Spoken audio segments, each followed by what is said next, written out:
화제 뉴스를 골라 과학 기자의 시선으로 분석하는 과학 본색 시간입니다. 네, 오늘은 이성규 기자와 함께하겠습니다. 어서 오세요. 안녕하세요. 네, 오늘 어떤 이야기 나눠볼까요? 최근 이제 코오롱 인보사 사태 등 잇따른 악재가 터지면서 이 바이오 분야 좀 혁신 기술 개발이 제동에 걸린 거 아니냐 이런 우려의 목소리가 나왔었죠. 네. 근데 이제 우리 앵커들도 아마 들어봤을 텐데 유전자 과학 기술이라고 알고 있죠. 예. 이 국내에서도 이 유전자 과학 등을 활용한 유전자 치료 연구가 앞으로 할 수 있는 길이 열릴 전망이거든요. 네. 관련 내용 준비했습니다. 네, 뭐 유전자 가위 기술은 저희가 워낙 많이 다루기도 했고 그 고장난 유전자만 골라서 잘라내는 어떤 첨단 바이오 기술이잖아요. 자, 그런데 이제 현행법상 국내에서는 이런 기술을 어떤 활용한 연구가 상당히 좀 제한적이라 이런 상황이라고요. 유전자 과학 기술을 이용한 것과 관련한 이 현행법이 생명윤리법이거든요. 네. 근데 이제 이 생명윤리법이 좀 조건이 까다로워요. 네. 그래서 좀 이게 이야기가 어려운데 좀 구체적으로 들여다보면은 이 법은 유전 질환이나 암, 에이즈 등의 질병에 한정해서 현재 이용할 수 있는 치료법이 없거나 현저하게 우수한 효과를 보이는 유전자 치료법의 경우에만 연구를 허용하고 있다. 이렇게 돼 있어요. 네. 이거 굉장히 이해하기 어려운 내용인 거죠. 현재 이용할 수 있는 치료법이 아예 없거나 예. 현저하게 우수한 효과를 보일 때만 이게 가능하도록 해준 거예요. 예. 까다로운 조건이죠. 이거를 만족하기가 굉장히 어렵기 때문에 예. 관련 업계에서는 좀 이거를 좀 폭넓게 풀어줘야 된다. 뭐 이런 주장이 그동안 있었던 거죠. 네. 자, 말씀하신 이런 한계 때문에 최근 국회에서 이 생명윤리법 개정안이 대표 발의됐다고 하는데 자세히 설명해 주시죠. 이제 국회 보건복지 윤일기 의원이 대표 발의를 한 건데요. 이 네. 개정안의 주요 내용을 살펴보면은 이 개정안은 유전 질환이나 암, 에이즈 등의 질병에 해당하거나 이런 질병과 상관없이 현재 이용 가능한 치료법이 없거나 현저히 우수한 유전자 치료법일 때에는 연구를 할 수 있겠습니다. 예. 그러니까 그 현행법이랑 비교를 해보면 네. 유전자 치료 연구 대상이 되는 질환을 사실상 없앤 거고요. 특정하지 않았네요. 예, 특정하지 않은 거고 예. 모든 우수한 유전자 치료에 대해서는 연구를 할 수 있도록 그 문턱을 활짝 열어뒀다. 오. 이렇게 볼 수가 있는 거죠. 네. 그러니까 이 개정안이 앞으로 이제 국회를 통과해서 만약에 시행되게 된다면은 네. 이 유전자 과학 기술 등을 활용한 새로운 치료 연구가 굉장히 탄력을 받을 것이다.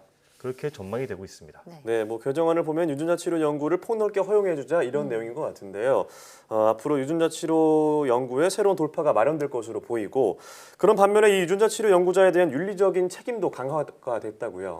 그러니까 이제 이 현행법에서 이렇게 엄격한 제한을 두는 게 뭐 여러 가지 이유도 있지만 그 중에 하나는 이 윤리적인 문제도 있거든요. 네. 네. 근데 개정안을 살펴보면은 이 연구 계획서에 대한 사전 심의와 승인 후 윤리적 준수 의무를 명시화했어요. 네. 네. 그 유전자 치료 연구의 심의 전문성을 위해서 이 IRB 심의 이외에도 국가위원회에서 자문을 신청할 수 있는 제도를 도입하도록 했어요. 이 IRB라고 하는 거는 이 연구를 하는 기관에 소속된 생명윤리위원회를 말하거든요. 예. 그러니까 기관 자체 윤리위원회의 검토뿐만 아니라 국가기관에서도 한번 들여다보겠다.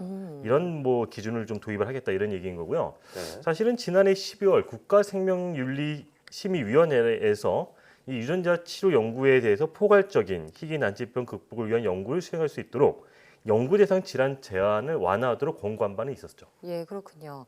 그러니까 제한을 대폭 줄인 만큼 윤리적 책임도 한 번 더 강화를 하겠다 이런 얘기인데요. 정부에서는 어쨌든 이 유전자 치료 연구의 필요성에서 공감하고 있다 이렇게 볼 수 있겠습니다. 네. 자, 우리가 계속 유전자 가위 기술 얘기를 하고 있는데 혹시 좀 생소하신 분들 위해서 한번 정리를 해보고 넘어갈까요? 유전자 과학 기술의 원래 정식 명칭은 유전자 교정 기술이에요. 네. 교정 기술이요. 이 고장난 유전자를 가위로 잘라내기 제거해서 유전자를 교정한다. 네. 그래서 유전자 교정 기술이라고 불리는 기술인데 예. 이제 가위로 잘라낸다는 점에서 우리가 그냥 유전자 과학 기술 통상 그렇게 부르고 있습니다. 네.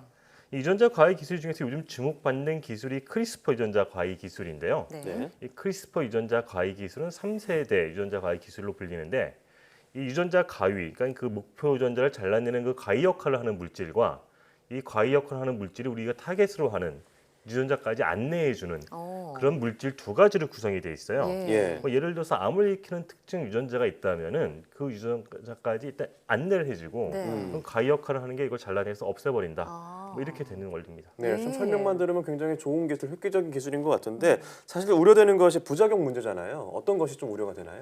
그러니까 이제 유전자 과학 기술을 이용해서 우리가 원하는 유전자만 딱 잘라내면은 네. 이게 이제 100% 좋겠지만 아직 이제 이 기술이 그렇게까지는 할 수가 없거든요. 네. 그러니까 우리가 목표로 삼았던 유전자를 잘라내는 게 아니라 다른 정상 유전자를 잘라낼 그런 오작동의 가능성이 있어요. 아, 네. 그러니까 이런 단점을 극복할 수 있는 여러 기술들이 또 개발 중에 있는데 이제 그 중에 한 가지는 이 미국 콜롬비아대 연구팀이 개발한 건데 이건 그 목표 유전자를 자르지 않고 우리가 그 원하는 위치에 정상 유전자를 끼워 넣는 그런 방법도 개발이 됐어요. 그러니까 네. 이게 다른 유전자 잘려나갈 위험을 아예 원천적으로 없앤 거죠, 이 기술은. 예, 그렇군요.